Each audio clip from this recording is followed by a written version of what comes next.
Hello and welcome to Rathod science academy. ఈరోజు మనం ఈ క్లాస్లో వెరీ ఇంపార్టెంట్ ఆర్టికల్స్ మన హిందూ న్యూస్ పేపర్లో ఉన్నాయి, అవి తెలుగులో చూద్దాం.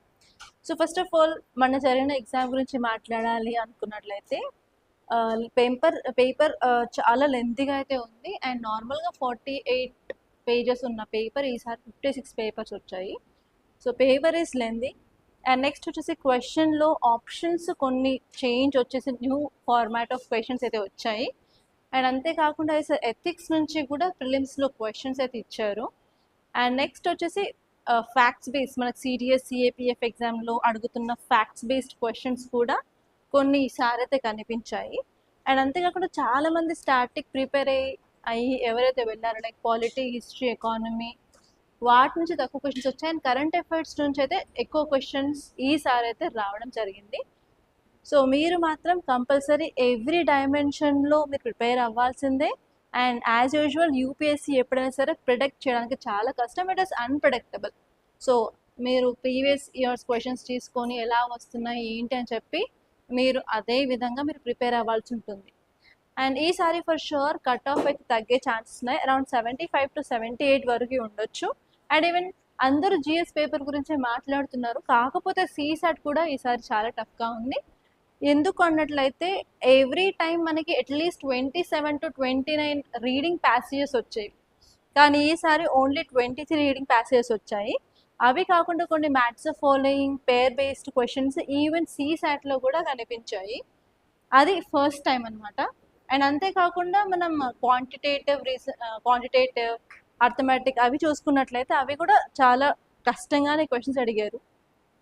సో చాలామంది స్టూడెంట్స్ ఓన్లీ జిఎస్లోనే కాదు ఈవెన్ సిసాట్లో కూడా ప్రాబ్లం అయితే ఫేస్ చేశారు. సో మీరైతే అరౌండ్ 75 మార్క్స్ క్రాస్ అవుతున్నాయి అని చూసుకున్నట్లయితే for sure mains preparation start చేయండి, అసలు మీరు డిలే చేయరు. ఈవెన్ మీరు ఆ కట్ ఆఫ్ రావట్లేదు అనుకున్నా కూడా డోంట్ ఫీల్ బ్యాడ్. అండ్ ఇదొక ఆపర్చునిటీ అని చెప్పి మీరు తీసుకొని you have to prepare strong. ఇంతకుముందు ఎంత ప్రిపేర్ అయ్యారో దానికంటే ఇంకా స్ట్రాంగ్గా ప్రిపేర్ అయ్యి స్ట్రాంగ్గా కమ్బ్యాక్ అయితే కంపల్సరీ ఇవ్వాలి. ఓకే, రావట్లేదు కదా అని డిప్రెస్ అవ్వడం, యాంగ్జైటీలోకి వెళ్ళడం, please don't do that. So UPSC is highly unpredictable, అందరికీ తెలిసింది. కానీ 10 yearsలో కల్లా చూసుకున్నట్లయితే ఈసారి పేపర్ మరింత టఫ్గా ఉంది. సో అందుకని ఇన్ కేస్ మీరు ఆ 75 అంతవరకు రావట్లేదు అనుకున్నా కూడా డోంట్ ఫీల్ బ్యాడ్. సో మీరు ఆల్రెడీ చేసేంత ట్రై చేశారు, ఇప్పుడు ఇంకొంచెం ఈ యొక్క ఎగ్జామ్ నుంచి మీరు నేర్చుకున్న లెసన్స్ని బట్టి మీ యొక్క స్ట్రాటజీని ట్యూన్ అవుట్ చేసుకోండి. ఎక్కడ మీరు వీక్ ఉన్నారు, ఎక్కడ మీ స్ట్రాంగ్ ఏరియాస్ ఉన్నాయో దాన్ని బట్టి ఇప్పుడు మళ్ళీ ప్రిపరేషన్ గట్టిగా చేయండి. ఫర్ షూర్ నెక్స్ట్ ఇయర్ మాత్రం టార్గెట్ మిస్ అవ్వకుండా చూసుకోండి. ఓకే, సో ఈరోజు మనం ఈ టాపిక్స్ చూసినట్లయితే ఫస్ట్ ఇక్కడ ఒక ఇమేజ్ కనిపించింది. ఈరోజు మన న్యూస్ పేపర్లో చాలా ఆర్టికల్స్ పద్మ అవార్డ్స్ గురించి ఉన్నాయి. అండ్ ఈ యొక్క టాపిక్ని ఎందుకు నేను స్పెసిఫిక్గా తీసుకున్నానో కూడా నేను రీజన్ చెప్తాను.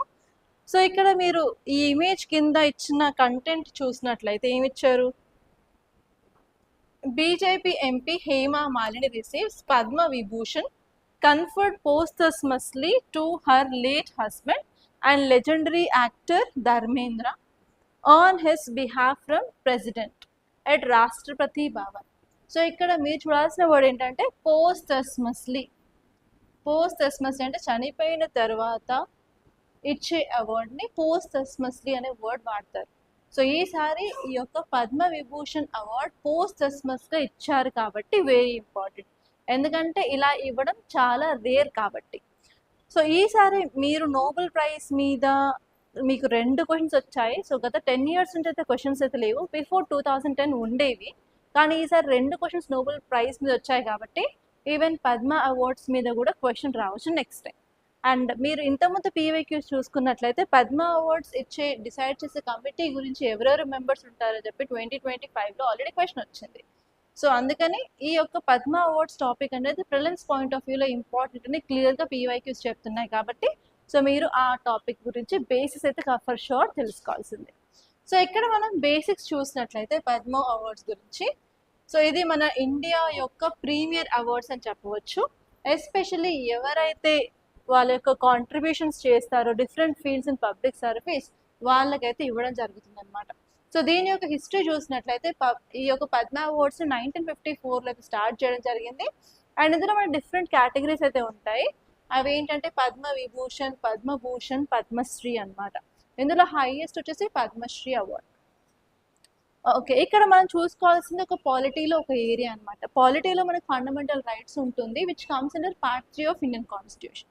ఆ యొక్క ఫండమెంటల్ రైట్స్లో మనకి ఇంపార్టెంట్ ఆర్టికల్ ఏంటంటే article 14 to article 18 talks about right to equality. Okay, ఆ రైట్ టు ఈక్వాలిటీలో ఒక ఆర్టికల్ ఏం చెప్తుంది అంటే we should not use titles అన్నట్టు కూడా చెప్పడం జరిగింది. దాని గురించి కూడా మీరు ఇక్కడ ఇంటర్లింక్ చేసుకుంటూ చదవాలి.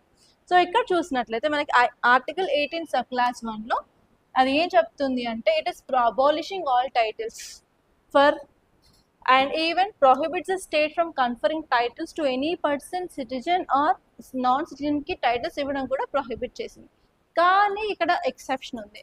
ఆ ఎక్సెప్షన్ ఏంటి అంటే మీకు మిలిటరీ ద్వారా వచ్చిన titles, for example major, colonel, vice admiral అలాంటి ఏవైనా మిలిటరీ పరంగా వచ్చిన టైటిల్స్ని యూజ్ చేసుకోవచ్చు. అలాగే మీ అకాడమిక్స్ పరంగా, ఫర్ ఎగ్జాంపుల్ మీరు ఎంబీఎస్ చేసే డాక్టర్, సో అలాంటివి అకాడమిక్ పరంగా అండ్ మిలిటరీ పరంగా మాత్రమే మనం మన పేరుకి ముందు సఫిక్స్ గాను ఆర్ఎల్స్ ప్రిఫిక్స్ గాను యూజ్ చేసుకోవచ్చు. కానీ మిగతావి యూజ్ చేసుకోవద్దని చెప్పి article 18 sub class 1 of Indian constitution క్లియర్గా చెప్తుందన్నమాట. అండ్ నెక్స్ట్ ఇక్కడ ఎలిజిబిలిటీ చూసుకున్నట్లయితే ఆల్ ఇండివిజువల్స్ ఎలాంటి డిస్క్రిమినేషన్ లేకుండా బేస్డ్ ఆన్ కాస్ట్ కానీ, ఆక్యుపేషన్ కానీ, ర్యాంక్ కానీ, జెండర్ కానీ అలాంటివి ఏవి లేకుండా ఎవరైనా తీసుకోవచ్చు.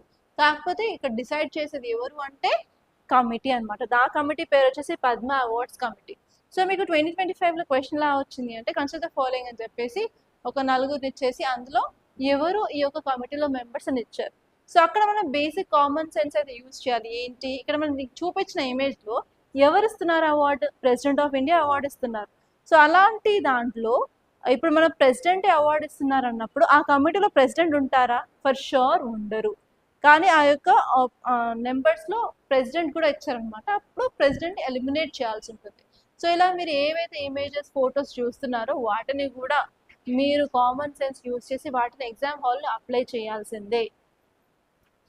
ఓకే, అండ్ నెక్స్ట్ వచ్చేసి రెగ్యులేషన్స్ ఏంటి ఈ యొక్క అవార్డు ఇవ్వడానికి అంటే జనరల్గా దీన్ని పోస్టస్మస్గా ఇవ్వరు. కానీ వెరీ రేర్ కేసెస్ వాళ్ళు ఎంతో మనకి సొసైటీకి కాంట్రిబ్యూట్ చేస్తేనే తప్ప వాళ్ళకి పోస్టస్మస్గా ఇవ్వరు. కానీ ఈ కేసులో పోస్టస్మస్గా కూడా ఇచ్చారు. అండ్ నెక్స్ట్ వచ్చేసి ఇప్పుడు ఇన్ కేసు వాళ్ళకి పద్మ విభూషణ్ వచ్చింది, దాని తర్వాత మళ్ళీ పద్మశ్రీ రావాలి అన్నట్లయితే అట్లీస్ట్ మినిమం వాళ్ళు మెయింటైన్ చేసిన టైం పీరియడ్ ఎంత? 5 years. అది కూడా మీరు గుర్తుపెట్టుకోవాలి. అండ్ ఇక్కడ ఇచ్చిన అవార్డ్స్ని కానీ వాళ్ళు ప్రిఫిక్స్గా సఫిక్స్గా యూజ్ చేయడానికి వీలు లేదు. ఓకే, సో అలా కొన్ని పాయింట్స్ గుర్తుపెట్టుకుంటే సరిపోతుంది. అండ్ నెక్స్ట్ టాపిక్ వచ్చేసి horse trading. Horse trading at horse speed. Stalin takes a dig at టీవీకి after AIADMK MLA switch sides. So ఇక్కడ కీవర్డ్ వచ్చేసి హార్స్ ట్రేడింగ్ అని ఇచ్చారు. సో మీరు ఈసారి 2026 ప్రిలిమ్స్ పేపర్ తీసుకున్నట్లయితే crowd funding what does it mean అని చెప్పి ABCD ఆప్షన్స్, సో అలా వర్డ్ ఇచ్చేసి దాని మీనింగ్ ఏంటి అని అడిగే ఛాన్స్ ఉంది అని క్లియర్గా 2026 పేపర్ చూస్తే మనకు తెలుస్తుంది. అలా 2-3 క్వశ్చన్స్ ఉన్నాయన్నమాట. సో ఇక్కడ మీకు నెక్స్ట్ టైం క్వశ్చన్ ఎలా వచ్చే ఛాన్స్ ఉంది? Horse trading what does it mean అని చెప్పి ABCD ఆప్షన్ వచ్చే ఛాన్స్ ఉంది. సో ఫర్ షూర్ ఇక్కడ మీరు హార్స్ ట్రేడింగ్ అంటే ఏంటో చూడాలి. అండ్ ఈ హార్స్ ట్రేడింగ్ అంటే సింపుల్గా చెప్పాలంటే ఒక పొలిటికల్ పార్టీ నుంచి ఒక ఎమ్మెల్యే కానీ MP కానీ విన్ అయ్యారు. దాని తర్వాత ఆ పొలిటికల్ పార్టీని వదిలేసి ఇంకొక పొలిటికల్ పార్టీలో జాయిన్ అయితే దాన్నే హార్స్ ట్రేడింగ్ అని అంటారు. దీన్నే మనం యాంటీ డిఫెక్షన్ లా షెడ్యూల్ 10 కింద కూడా చూడొచ్చు అనమాట. సో డైరెక్ట్గా యాంటీ డిఫెక్షన్ లా అని అడిగితే మీరు ఆన్సర్ చేయొచ్చు. In case anti defection law ప్లేస్లో హార్స్ ట్రేడింగ్ పెట్టినా సేమ్ మీనింగ్ వస్తుంది. Okay, don't confuse with alternate names అనమాట. And next mains point of వ్యూలో అయితే చాలాసార్లు ఈ యొక్క 52nd కాన్స్టిట్యూషన్ అమెండ్మెంట్ యాక్ట్ అంటే యాంటీ డిఫెక్షన్ లా గురించి క్వశ్చన్ అడిగారు. సో ఈసారి కూడా రావచ్చు, ఎందుకంటే మనకి ఎలక్షన్స్ జరిగిన తర్వాత చాలా చోట్ల పార్టీలు మారాయి, పార్టీ వచ్చేసిన పవర్ మారింది. కాబట్టి ఫర్ షూర్ ఏమవుతుంది, హార్స్ ట్రేడింగ్ జరిగే అవకాశం ఉంది. అండ్ ఇలా హార్స్ ట్రేడింగ్ జరగడం వల్ల ఏమవుతుంది, ఇన్స్టెబిలిటీ, పాలసీ పెరాలిసిస్ అవన్నీ వచ్చే ఛాన్స్ ఉన్నాయి. కాబట్టి మెయిన్స్లో కూడా మీకు దాని మీద క్వశ్చన్ వచ్చే ఛాన్స్ ఉంది. హార్స్ ట్రేడింగ్ అంటే ఏంటి, దానికి సంబంధించిన లాస్ ఏమైనా ఉన్నాయా, అండ్ దానివల్ల ఇంపాక్ట్ ఏంటి, అండ్ మనం తీసుకోవాల్సిన జాగ్రత్తలు ఆర్ మెషర్స్ ఏంటి అని క్వశ్చన్ వచ్చే ఛాన్స్ ఉంది. సో ఈ టాపిక్ వచ్చేసి బోత్ ప్రిలిమ్స్ అలాగే మెయిన్స్కి రెండిటికి కూడా ఇంపార్టెంట్ అనమాట. ఓకే, సో మనం ఇప్పుడు ఈ ఆర్టికల్ చూసినట్లయితే హార్స్ ట్రేడింగ్ అనే పాలిటిక్స్లో ఏమంటాము, ఇది ఒక అన్ఎథికల్ ప్రాక్టీస్. ఈసారి ఎథిక్స్ రిలేటెడ్ క్వశ్చన్స్ 3 వచ్చినాయి కాబట్టి ఏవైతే అన్ఎథికల్ ప్రాక్టీసెసో అవి కూడా మీరు తెలుసుకోవాల్సిందే, నో చాయిస్. ఇది ఒక అన్ఎథికల్ ప్రాక్టీస్ అనమాట. ఏంటి, ఎలక్టెడ్ లెజిస్లేటర్స్ ఎవరైతే ఉంటారో ఎమ్మెల్యేస్ కానీ ఎంపీస్ కానీ వాళ్ళు ఒక పార్టీ నుంచి ఒక పార్టీలోకి షిఫ్ట్ అవుతారు. ఫర్ వాట్, వాళ్ళ యొక్క పర్సనల్ గెయిన్ కోసం, అంటే లైక్ మనీ కోసం కానీ పవర్ కోసం కానీ మినిస్ట్రీ కోసం కానీ వాళ్ళు ఒక పార్టీ నుంచి ఇంకో పార్టీకి షిఫ్ట్ అనేది అవుతారు. దీన్నే హార్స్ ట్రేడింగ్ అని అంటారనమాట. ఇది ఎప్పుడు అవుతుంది అంటే ఫ్రెగైల్ కోయిలేషన్స్. మనం ఎప్పుడైనా సరే ఏదైనా ఒక సింగిల్ పార్టీ పవర్లోకి రావడానికి దానికి కొంత మెజారిటీ కావాలి. ఆ మెజారిటీ లేనప్పుడు ఏం చేస్తారు, చిన్న చిన్న పొలిటికల్ పార్టీస్ ఏవైతే ఉంటాయో అవన్నీ కుమ్మకై కోయిలేషన్ పాలిటిక్స్ని ఫామ్ చేస్తారు. అలా కోయిలేషన్ ఫామ్ చేసినప్పుడు మనకి ఇలాంటివి జరుగుతూ ఉంటాయి అన్నమాట. సో మనం హిస్టరీలో లెసన్స్ చదివినప్పుడు కూడా మనం ఐఎన్సీని ఫామ్ చేసాం, ఇండియన్ నేషనల్ కాంగ్రెస్. అది ఎప్పుడు 1885లో ఫామ్ చేసాం. అప్పుడు మనం మోడరేట్స్ అలాగే ఎక్స్ట్రీమిస్ట్ గురించి చదువుకున్నాం. మోడరేట్స్ ఏమో slow and peace persons, extremist ఏమో fast and violent people. So వీళ్ళ యొక్క ఐడియాలజీ వేరేది ఉండేది అండ్ వాళ్ళ యొక్క ఐడియాలజీ వేరే ఉండేది. సో అందుకని ఏంటి, స్వదేశీ మూవ్మెంట్ టైంలో వీళ్ళకి ఐడియాలజీ డిఫరెన్స్ రావడం వల్ల మళ్ళీ ఇది రెండుగా చీలిపోతుంది అనమాట. సో అలాగే ఇక్కడ కూడా పొలిటికల్ పార్టీ ఏదైనా మెజారిటీ రానప్పుడు డిఫరెంట్ పొలిటికల్ పార్టీస్ అన్ని కలిసి కుమ్ముక్కై ఒక కోalition గవర్నమెంట్ స్టార్ట్ చేసినప్పుడు ఫర్ షూర్ ఐడియాలజీ డిఫరెన్సెస్ అయితే ఉంటాయి. ఆ ఐడియాలజీ డిఫరెన్సెస్ ఉన్నప్పుడు వాళ్ళు ఏమవుతుంది, ఒక పార్టీ నుంచి ఒక పార్టీ షిఫ్ట్ అవుతారు. దీన్నే హార్స్ ట్రేడింగ్ అని కూడా అంటారు. ఓకే, దీని యొక్క constitutional and legal safeguard చూసినట్లయితే మన కాన్స్టిట్యూషన్లో 6th షెడ్యూల్ యాంటీ డిఫెక్షన్ లా దీని గురించి మాట్లాడుతూ ఉంటుంది. అండ్ ఇది మన ఒరిజినల్ కాన్స్టిట్యూషన్లో కూడా లేదు. దీన్ని 52nd కాన్స్టిట్యూషన్ అమెండ్మెంట్ యాక్ట్ ద్వారా దీన్ని యాడ్ చేయడం జరిగింది. అండ్ ఇక్కడ మనం 4 క్రైటీరియాస్ చూసుకోవాలి. ఫస్ట్ వచ్చేసి ఎవరైనా పర్సన్ ఒక పొలిటికల్ పార్టీ నుంచి విన్ అయ్యి వాలంటరీగా తానే, ఫర్ ఎగ్జాంపుల్ నేను కాంగ్రెస్ పార్టీ నుంచి ఎలక్ట్ అయ్యాను, నేనేం చేశాను, కాంగ్రెస్ పార్టీని విడిచిపెట్టి బీఆర్ఎస్లోకి షిఫ్ట్ అవుతున్నాను. సో అప్పుడు ఏమవుతుంది, నా మీద డిస్క్వాలిఫికేషన్ ఛార్జెస్ అనేవి రైజ్ చేసి నన్ను డిస్క్వాలిఫై చేయొచ్చు based on this act. And second case ఏంటి అని చూసుకున్నట్లయితే నేను ఒక నామినేటెడ్ పర్సన్ అనుకోండి, ఫర్ ఎగ్జాంపుల్ గవర్నర్ నామినేట్ చేశారు. అయితే నేను 6 months లోపు ఏ పొలిటికల్ పార్టీ అయినా జాయిన్ అవ్వచ్చు. కానీ ఇన్ కేస్ 6 months దాటిన తర్వాత నేను ఏ పొలిటికల్ పార్టీ అయినా జాయిన్ అయ్యాను అనుకోండి, నన్ను డిస్క్వాలిఫై చేయొచ్చు.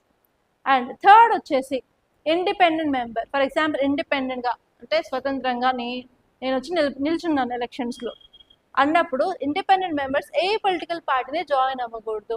ఇన్ కేస్ వాళ్ళు జాయిన్ అయినట్లయితే వాళ్ళు డిస్క్వాలిఫై అయిపోతారు.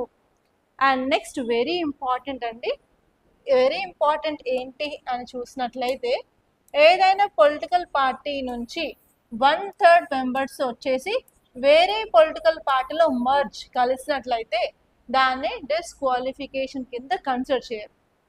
కానీ ఇదేమైంది, 91st కాన్స్టిట్యూషనల్ అమెండ్మెంట్ యాక్ట్ని తీసుకొచ్చేసి ఈ 1/3ని కాస్త 2/3కి పెంచడం జరిగింది. సో ఇప్పుడు ఒక పొలిటికల్ పార్టీ అనుకోండి, 3 భాగాలుగా చేయండి. ఇంతకుముందు ఏం చెప్పారు, ఒక భాగం మంది వేరే పొలిటికల్లో జాయిన్ అవుతే దాన్ని డిఫెక్షన్ అన్నారు అంటున్నారు. సో కానీ దీన్ని 91st కాన్స్టిట్యూషన్ అమెండ్మెంట్ యాక్ట్ దాన్ని చేంజ్ చేశారు. ఇప్పుడు ఏంటి, 1/3 కాదు, ఈవెన్ ఇక్కడ ఉన్న 1/3 మొత్తం 2/3 మెంబర్స్ ఇక్కడ స్ప్లిట్ అయ్యి వేరే దగ్గర మర్జ్ అవుతే అది మనకి డిస్క్వాలిఫికేషన్ కింద రాదు అని చెప్పి ఇవ్వడం జరిగింది. అండ్ దీని మీద కూడా చాలాసార్లు క్వశ్చన్ అడిగారు, యూపీఎస్సీ పీవైక్యూస్ చూసినట్టయితే మీకు తెలుస్తుంది 91st కాన్స్టిట్యూషన్ అమెండ్మెంట్ యాక్ట్ ఎంత ఇంపార్టెంటో అని. ఓకే, ఇప్పుడు ఇలా హార్స్ ట్రేడింగ్ జరిగినట్లయితే ఫర్ షూర్ మన గవర్నమెంట్కి అండ్ డెమోక్రసీకి చాలా ప్రమాదకరం. ఎందుకు అని చూసుకున్నట్లయితే ఫస్ట్ వచ్చేసి పీపుల్ ఎవరికి ఓటేస్తారు, ఎమ్మెల్యేస్కి ఓటేస్తారు కదా, డైరెక్ట్గా వాళ్ళు ఎన్నుకుంటారు. సో వాళ్ళు ఈ పొలిటికల్ పార్టీ నుంచి వస్తున్నారు కాబట్టి మేము ఎన్నుకుంటున్నామని చెప్పి ఎన్నుకుంటారు. ఇన్ కేస్ వాళ్ళు ఒక పొలిటికల్ పార్టీ నుంచి ఒక పొలిటికల్ పార్టీకి మారినట్లయితే వాళ్ళు నమ్మి ఓటేస్తారు కదా, ఆ ట్రస్ట్ అనేది పోతుంది. అండ్ నెక్స్ట్ వచ్చేసి వాళ్ళు ఒక పొలిటికల్ పార్టీ నుంచి ఒక పొలిటికల్ పార్టీకి చేంజ్ అయినప్పుడు పొలిటికల్ ఐడియాలజీ కూడా డిఫరెంట్ ఉంటుంది ఆ పార్టీది. దానివల్ల వాళ్ళకి పాలసీ పెరాలిసిస్, వాళ్ళు చేయాల్సిన పాలసీస్ అనేవి ఇంప్లిమెంట్ అవ్వవు టైంలో, దాన్నే పాలసీ పెరాలిసిస్ అని అంటాం. అండ్ నెక్స్ట్ వచ్చేసి పార్లమెంటరీ కమిటీ కూడా అండర్మైన్ అవుతుంది. ఎస్పెషల్ డిసిప్లిన్, అకౌంటబిలిటీ అవన్నీ కూడా మిస్ అవుతాయి మన పార్లమెంట్లో. ఇలా చాలా ఇంపాక్ట్స్ అయితే ఉంటాయన్నమాట. ఓకే, అండ్ నెక్స్ట్ ఆర్టికల్ చూసినట్లయితే closely monitoring Ebola situation in Africa health ministry. So ఈరోజు మన న్యూస్ పేపర్లో ఈ ఆర్టికల్ వచ్చింది, closely monitoring Ebola situation. So మనం చాలా సార్లు ఎబోలా వైరస్ గురించి చదివాం, ఒక 3 to 4 times చదివాం అనుకుంటాను. సో ఇప్పుడు ఆఫ్రికాలో ఈ యొక్క ఎబోలా వైరస్ విజృంభిస్తుంది కదా. సో దానివల్ల number of cases, number of deaths కూడా ఆఫ్రికా కంట్రీలో పెరిగాయి. సో అందుకే మనం ఏం చేస్తున్నాము, సో రీసెంట్గా మనం ఇంటర్నేషనల్ బిగ్ క్యాట్ అలయన్స్ సమ్మిట్ని June 1st మన కంట్రీలో స్టార్ట్ చేస్తున్నాము అని అనుకున్నాం కదా. సో ఇప్పుడు ఈ యొక్క ఇంటర్నేషనల్ బిగ్ క్యాట్ అలయన్స్ యొక్క సమ్మిట్ని మనం పోస్ట్ పోన్ కూడా చేయడం జరిగింది. రీజన్ ఏంటి, ఎబోలా వల్ల. అండ్ అంతేకాకుండా పిఐబిలో ఒక ఆర్టికల్ పబ్లిష్ చేశారు. అది ఏంటి అంటే WHO ఇప్పుడు ఉన్న ఎబోలా వైరస్ కండిషన్ ఆఫ్రికాని ఒక పబ్లిక్ హెల్త్ ఎమర్జెన్సీ కింద డిక్లేర్ చేయడం జరిగింది. సో అసలు పబ్లిక్ హెల్త్ ఎమర్జెన్సీ అంటే ఏంటి, ఎవరు డిక్లేర్ చేస్తారని కూడా మీరు తెలుసుకోవాలి. దాని మీద కూడా ప్రిలిమ్స్ క్వశ్చన్ వచ్చే ఛాన్స్ ఉంది. Okay, clear. సో ఇప్పుడు మనం ఈ యొక్క ఫ్యాక్ట్స్ చూసినట్లయితే ఎబోలా వైరస్ గురించి, ఎబోలా వైరస్ అనేది ఆర్థో ఎబోలా వైరస్ ఫ్యామిలీకి చెందిన వైరస్. అండ్ ఇది చాలా సివియర్ డిసీజ్ని కాజ్ చేస్తుంది. ఎబోలా వైరస్ మన బాడీలోకి ఎంటర్ అయినట్లయితే ఎబోలా హీమోరాజిక్ ఫీవర్ అనేది వస్తుంది. ఇది ఏంటి అన్నట్టయితే సివియర్ అండ్ ఈవెన్ చాలా సార్లు ఇది డేంజరస్, ఫేటల్ అని కూడా చెప్తారనమాట. అండ్ ఇది ఓన్లీ యానిమల్స్ని కాదు, ఈవెన్ హ్యూమన్స్ అండ్ ప్రైమేట్స్ని కూడా లైక్ ఎఫెక్ట్ చేసే ఉంటుందన్నమాట. అండ్ రీసెంట్గా ఏంటి, WHO కొత్త స్ట్రెయిన్ని కనిపెట్టింది. ఆ కొత్త స్ట్రెయిన్ ఏంటంటే బుండి బుగ్యో వైరస్ అనే కొత్త స్ట్రెయిన్ని కనిపెట్టింది. అండ్ ఈ స్ట్రెయిన్ వచ్చేసి ఇంతకుముందున్న జేజియస్ స్ట్రెయిన్ కంటే కూడా చాలా పవర్ఫుల్. అండ్ దీనివల్ల ఎక్కువ డెత్స్ అనేవి అక్కడ జరుగుతున్నాయని కూడా చెప్పడం జరిగింది. ఓకే, దీని యొక్క ఒరిజిన్ చూసుకున్నట్లయితే ఈ వైరస్ ఎక్కడ నుంచి పుట్టుకొచ్చింది, ఎబోలా రివర్ నుంచి పుట్టుకొచ్చింది. అందుకే దీన్ని ఎబోలా వైరస్ అని అంటున్నాం. అండ్ ఇది ఎలా సోకుతుంది అని చూసుకున్నట్లయితే ఈ వైరస్ ఎక్కువ మనకి ఫ్రూట్ బ్యాట్స్లో ఉంటుంది. ఫ్రూట్ బ్యాట్స్ అంటే చిన్న చిన్న బ్యాట్స్ కాదు, మనకి నైట్ టైం పెద్ద పెద్ద కాకుల్లాగా కనిపిస్తాయి కదా, ఆ గబ్బిలాలు అనమాట. వాటి వెయిట్ వచ్చేసి 1 to 2 kgs అలా ఉంటుంది. అవి ఏం చేస్తాయంటే ఫ్రూట్స్ ఉన్న చెట్ల మీద మరి వాలేసి నైట్ తింటూ ఉంటుంటాయి అనమాట. సో యాక్చువల్లీ ఈ బ్యాట్స్ని పట్టుకొని హ్యూమన్స్ కూడా కన్జ్యూమ్ చేస్తారు యాజ్ ఎ ఫుడ్ అనమాట. చాలా వాళ్ళు వాటిని పట్టుకున్నప్పుడు, వాళ్ళు వాటిని తిన్నప్పుడు కూడా ఈ యొక్క వైరస్ అనేది సోకుతుంది. అందుకే దీన్ని జూనోటిక్ డిసీజ్ అంటారు. యానిమల్ నుంచి హ్యూమన్కి సోకే వ్యాధులన్నీ జూనోటిక్ డిసీజ్ అని అంటారు అనమాట. ఓకే, సో ఇది. అండ్ నెక్స్ట్ వచ్చేసి public health emergency of international concern అంటే ఏంటో చూడాలి. సో ఇదేంటంటే ఎమర్జెన్సీ డిక్లరేషన్ ఎవరు డిక్లేర్ చేస్తారు, ఫార్మల్గా WHO వరల్డ్ హెల్త్ ఆర్గనైజేషన్ అనేది దీన్ని డిక్లేర్ చేయడం జరుగుతుంది. అండ్ నెక్స్ట్ వచ్చేసి ఇది highest level of global health alert అని కూడా చెప్పొచ్చు అనమాట. ఇన్ కేస్ WHO ఇలాంటి అలర్ట్ ఇచ్చినట్లయితే యాజ్ సూన్ యాజ్ పాసిబుల్ వెంటనే చాలా ఇమీడియట్ యాక్షన్ తీసుకోవాల్సి ఉంటుంది. That to at global level, different కంట్రీస్లో వాళ్ళు స్టెప్స్ తీసుకొని దీన్ని ట్రాన్స్మిషన్ని తగ్గించాల్సి ఉంటుంది. యా, అంతే అండి. నెక్స్ట్ ఆర్టికల్, ఇక్కడ టైటిల్ చూడండి, very very important article of the day. Title వచ్చేసి from black to grey. So ఇక్కడ బ్లాక్ అంటున్నారు, ఇక్కడ గ్రే అంటున్నారు. సో మీరు కరెక్ట్గా ఆర్టికల్ చూస్తే ఇది young people and old people గురించి చెప్తుంది. బ్లాక్ హెయిర్, వైట్ హెయిర్ కదా. సో బ్లాక్ హెయిర్ అంటే young and grey hair or white hair అంటే ఓల్డ్ పీపుల్. సో ఇది దీని యొక్క మీనింగ్. అండ్ నెక్స్ట్ వచ్చేసి India needs to prepare for future with an ageing population. Ageing population ఇండియాలో increase అయ్యే chance ఉంది. అందుకని ఇండియా బెటర్గా పర్ఫామ్ చేయాలి, బెటర్గా వాళ్ళకి కావాల్సిన సర్వీసెస్ని ప్రొవైడ్ చేయాలి అని చెప్పి ఈ ఆర్టికల్ చెప్తుంది. ఈ ఆర్టికల్ అర్థం అవ్వాలి అన్నట్లయితే కొంత బేసిక్స్ అయితే మీకు తెలియాలి. అదేంటి, ఫస్ట్ వచ్చేసి TFR. ఈ TFR అనేది UPSC ప్రిలిమ్స్లో క్వశ్చన్ అనమాట, PYQ ఇన్ 2023. ఓకే, TFR అంటే ఏం లేదు, సింపుల్గా చెప్పాలంటే ఉమెన్ తన యొక్క రీప్రొడక్టివ్ ఏజ్లో ఎంతమందికి పిల్లలకి జన్మనివ్వగలదు, దాన్నే TFR అని అంటామన్నమాట.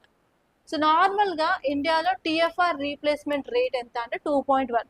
అంటే మహిళ తన యొక్క రీప్రొడక్టివ్ ఏజ్లో 2 పిల్లలకి జన్మనిస్తుంది. కానీ ఇప్పుడు ఇండియాలో చూసినట్లయితే కొన్ని స్టేట్లలో ఎక్కువ, ఫర్ ఎగ్జాంపుల్ నార్త్ స్టేట్స్ అనేవి లెస్ డెవలప్డ్ స్టేట్స్. సో అక్కడ మనకి ఎక్కువ టీఎఫ్ఆర్ అయితే కనిపిస్తూ ఉంది. అండ్ ఇక్కడ సదరన్ స్టేట్లో అయితే developed states women are empowered కాబట్టి మనకి టీఎఫ్ఆర్ అనేది తగ్గుతుంది. ఒక టీఎఫ్ఆర్ తగ్గుతుంది అన్నట్లయితే ఏంటి, నెక్స్ట్ జనరేషన్ కొత్త జనరేషన్ పిల్లలు తక్కువ అవుతూ ఉంటారు. అండ్ ఇంకొక సైడ్ చూసుకున్నట్లయితే ఓల్డ్ ఏజ్ పీపుల్ పెరుగుతూ ఉంటారు. ఓకే, సో ఇప్పుడు మనం ఈ కాన్సెప్ట్లోకి వెళ్ళినట్లయితే ఈ ఆర్టికల్ ఏం చెప్తుందంటే ఇండియా ఈ షిఫ్టింగ్ ఫ్రమ్ యంగ్ పాపులేషన్ నుంచి ఓల్డ్ పాపులేషన్కి ఇండియా స్లోగా మూవ్ అవుతుంది అని చెప్పారనమాట. ఎందుకు ఇది జరుగుతుంది అన్నట్లయితే ఫర్టిలిటీ రేట్ చాలా తగ్గిపోయింది. చాలా స్టేట్లలో ఈవెన్ 1.5 కూడా ఉంది. అంటే ఒక ఉమెన్ ఒక్కరికి మాత్రమే జన్మనిస్తుంది అని అర్థం. సో అలా అవ్వడం వల్ల ఏంటంటే టీఎఫ్ఆర్ లెవెల్ తగ్గిపోతుంది. అండ్ ఇంకొక సైడ్ చూసుకున్నట్లయితే గవర్నమెంట్ చాలా బాగా హెల్త్ సెక్టర్లో పనిచేయడం వల్ల మనకి లైఫ్ సస్టెనెన్స్ అనేది పెరిగింది. సో దానివల్ల ఇప్పుడు ఓవరాల్గా మనకి ఫ్యూచర్లో ఓల్డ్ ఏజ్ పాపులేషన్ పెరుగుతుంది అండ్ యంగ్ ఏజ్ పాపులేషన్ తక్కువయ్యే ఛాన్సెస్ అయితే క్లియర్గా కనిపిస్తున్నాయి అన్నమాట. సో ఇక్కడ డేటా ఏమి ఇచ్చారు అన్నట్లయితే 2025 to 24 మధ్యలో మనకి, సో 2025 to 26 ఆ మధ్యలో మనకి మిడిల్ ఏజ్ పాపులేషన్ చూసుకున్నట్లయితే 29 ఇయర్స్ వాళ్ళు ఉన్నారు. అండ్ నెక్స్ట్ వచ్చేసి ఓల్డ్ ఏజ్ పాపులేషన్ చూసుకున్నట్లయితే 10 to 11% of old age people ఉన్నారు. అంటే మోర్ దెన్ 60 ఇయర్స్ వాళ్ళు అనమాట. అండ్ నెక్స్ట్ అదర్ ప్రొజెక్షన్స్ చూసుకున్నట్లయితే 2036 వరకు అరౌండ్ 15% అవుతారు. 2050కి అయితే 20% అవుతారు. అలా ఏమవుతుందంటే చాలా ఫాస్ట్గా ఓల్డ్ ఏజ్ పాపులేషన్ ఇంక్రీజ్ అయ్యే ఛాన్సెస్ ఇండియాలో ఉన్నాయని చెప్తుంది. అండ్ అంతేకాదు రీజన్ వైజ్ చూసుకున్నట్లయితే సదరన్ స్టేట్స్లో ఎక్కువ ఓల్డ్ ఏజ్ పాపులేషన్ ఉంటారు compared to northern states. So దీనివల్ల ఏమవుతుందని చూసుకున్నట్లయితే చాలా ఇంపాక్ట్ ఉంటాయి. ఫస్ట్ వచ్చేసి shrinking of working age population. So old age people పెరగడం వల్ల ఏంటంటే వాళ్ళు ఎక్కువ వర్క్ చేయలేదు, దానివల్ల లేబర్ ప్రొడక్టివిటీ అనేది ఫర్ షూర్ తగ్గిపోతుంది. అండ్ నెక్స్ట్ వచ్చేసి డెమోగ్రాఫిక్ డివిడెంట్ కూడా తక్కువయ్యే ఛాన్సెస్ చాలా ఉంటాయి. అండ్ నెక్స్ట్ వచ్చేసి మనకి లేబర్ షార్టేజెస్ కూడా చాలా ఎక్కువ అవుతుంది. లేబర్ అనేది చాలా తక్కువ దొరుకుతుంది అనమాట. ఎందుకంటే ఎక్కువ మంది యంగ్ ఉండరు, ఓల్డ్ ఉంటారు, వాళ్ళు పనిచేయడానికి అంత ఆసక్తి చూపించరు. అండ్ ఈవెన్ వాళ్ళకి అంత స్టామినా కూడా ఉండదు. సో కాబట్టి మనకి లేబర్ షార్టేజ్ అనేది ఎక్కువ అయ్యే ఛాన్సెస్ ఉంటాయి. అండ్ అంతేకాదు సేవింగ్స్ కూడా తక్కువ అవుతాయి. ఎందుకంటే ఎల్డర్లీ పీపుల్కి వాళ్ళకి వచ్చే మనీ తక్కువ ఉంటుంది అండ్ వాళ్ళు స్పెండ్ చేసిన మనీ ఎక్కువ ఉంటుంది. For example for their health, family అనుకుంటూ. సో దానివల్ల సేవింగ్స్ అనేవి తక్కువగా ఉంటాయి. ఓన్లీ యూత్ స్టేజ్లో మాత్రమే సేవింగ్స్ అనేవి పీపుల్ చేస్తారు, but not in the old age. అది మీరు గుర్తుపెట్టుకోవాలి. అండ్ ఈవెన్ మన డిమాండ్ కూడా చేంజ్ అయ్యే ఛాన్స్ ఉంది. ఫర్ ఎగ్జాంపుల్ చాలా మందికి హెల్త్ కేర్ అవసరం ఉంటుంది, ఎల్డర్లీ సర్వీసెస్ ప్రొవైడ్ చేయాలి, అలాగే లెస్ చిల్డ్రన్ రిలేటెడ్ గూడ్స్ని ప్రొడ్యూస్ చేయాలి. అండ్ నెక్స్ట్ పబ్లిక్ ఫైనాన్సెస్ చూసుకున్నట్లయితే ఇన్ కేస్ మన ఇండియాలో ఓల్డ్ ఏజ్ పీపుల్ పెరుగుతున్నారు అన్నట్లయితే ఓవరాల్గా వాళ్ళకి ఇచ్చే pensions, social security, elderly care అదంతా కాస్ట్లీ అయిపోవడం వల్ల మనకు ఓవరాల్గా గవర్నమెంట్ యొక్క ఎక్స్పెండిచర్ కూడా పెరుగుతుంది. అండ్ నెక్స్ట్ వచ్చేసి హెల్త్ బర్డెన్ కూడా ఇంక్రీజ్ అయ్యే ఛాన్స్ ఉంది.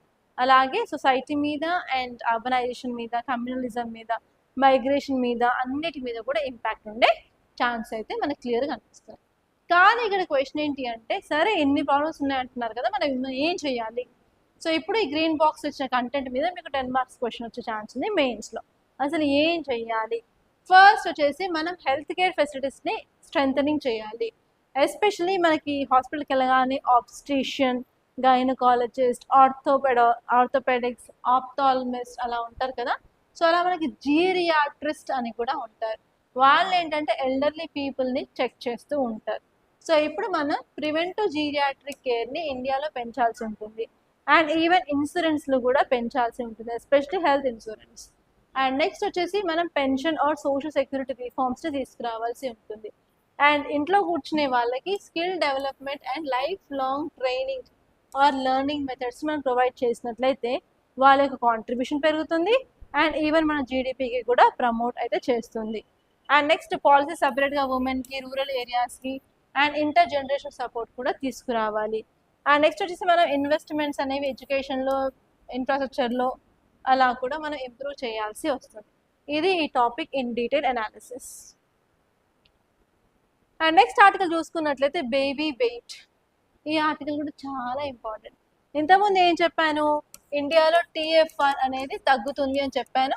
నార్మల్గా టీఎఫ్ఆర్ రీప్లేస్మెంట్ రేట్ వచ్చేసి 2.1 అనమాట.